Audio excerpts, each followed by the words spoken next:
Recruitment scam, সেই teacher recruitment স্ক্যামে প্রায় 400-র বেশি টিচারকে অবৈধভাবে নিয়োগ করা হয়েছিল। কলকাতা হাইকোর্টে মামলা ছিল এবং সেখানে সিবিআই ইনভেস্টিগেশনের অর্ডার হয়েছিল। তদানীন্তন রাজ্য সরকার সুপ্রিম কোর্টে গিয়ে এই মামলায় স্থগিতাদেশ দিয়ে রেখেছেন।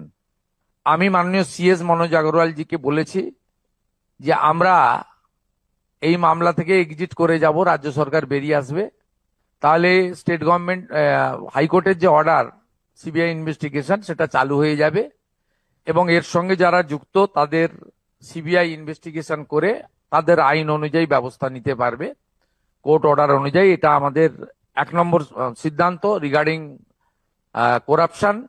সেকেন্ড হচ্ছে, এখানে গোর্খা জনমুক্তি মোর্চার পক্ষ থেকে আমাদের অমৃত প্রকল্পে প্রায় 1200 কোটি টাকার ওখানে জল কানেকশন নিয়ে একটা অভিযোগ দিয়েছেন, আর জিটি এর জেনারেল কিছু দুর্নীতি নিয়ে অভিযোগ দিয়েছেন।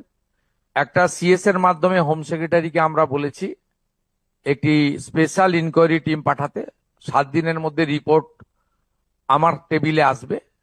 আরেকটা সিএস এর মাধ্যমে আমি মিউনিসিপ্যাল অ্যাফেয়ার্স এর সেক্রেটারিকে ডাইরেকশন দিয়েছি, তিনিও 7 দিনের মধ্যে অমৃত প্রকল্পে যে দুর্নীতি হয়েছে সেটা জানাবেন। আপাতত যে এজেন্সি কাজ করেছে তাকে যতক্ষণ না ইনভেস্টিগেশন কমপ্লিট হয় ব্ল্যাক লিস্টেড করার জন্য আমরা আজকে এমইডি সেক্রেটারিকে আমরা ডাইরেক্ট করলাম এবং তিনি পিএইচই কেও জানিয়ে দেবেন, যাতে যতক্ষণ না ইনভেস্টিগেশন কমপ্লিট হচ্ছে এই এজেন্সি ব্ল্যাক লিস্টেড থাকবে।